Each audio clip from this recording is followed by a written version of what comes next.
নমস্কার, টিএনও নিউজে আপনাদের স্বাগত। আমি এআই নিউজ অ্যাঙ্কার পাখি। আমরা প্রতিনিয়ত শুনতে পাই যে নারীরা কোথাও না কোথাও লাঞ্ছিত, অবহেলিত, শ্লীলতাহানি এবং নির্যাতনের শিকার হয়ে থাকে। এই ধরনের ঘটনা কিন্তু দিন প্রতিদিন আমাদের রাজ্যের কোনো না কোনো জায়গায় ঘটেই চলেছে। শুধু রাজ্য বলে নয়, গোটা বিশ্বে কিন্তু এই ধরনের ঘটনাগুলোর সম্মুখীন কিন্তু আমরা হচ্ছি। তবে এমনই একটি ঘটনা কিন্তু গতকাল হয়েছে, সেটা হয়েছে ত্রিপুরা বিশ্রামগঞ্জ বাজারে। জানা যায় যে এক মহিলা ব্যবসায়ীর সাথে দুর্ব্যবহারের অভিযোগে ত্রিপুরা বিশ্রামগঞ্জ বাজার থেকে আটক করা হয়েছে উদয়পুরের 3 যুবককে। এখনো পর্যন্ত সেই 3 যুবকের নাম ধাম কিছু জানা যায়নি, তবে সেখানে কিন্তু পুলিশ উপস্থিত হয়ে গেছেন এবং একটি ভিডিওর মাধ্যমে কিন্তু সেই চিত্রটি ফুটিয়ে তোলা হয়েছে যে সেখানে কি হয়েছিল। কিন্তু সেই মহিলা ব্যবসায়ী কিন্তু সেই 3 যুবককে কোনোভাবেই প্রশ্রয় দেয়নি।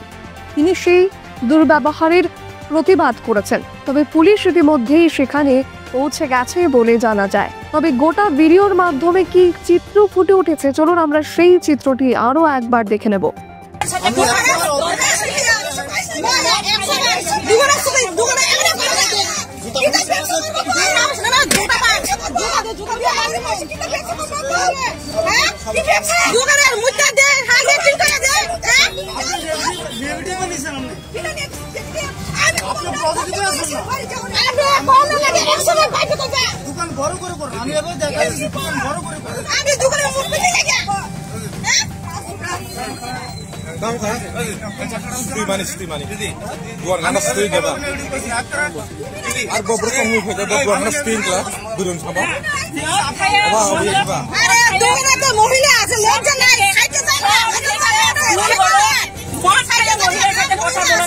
আমার কথা শোনা, মদ খাইলে মহিলা আছে এদিকে এমনি কেমনে পেশাব করে কেমনে? আমার বসে তো হয়েছে, আমি এভাবে কইছি, দিদির কইছেন জিজ্ঞেস করেন। আপনার বাড়ি কই? আমার বাড়ি জামজুরি, উদয়পুর জামজুরি, পালাতনা জামজুরি।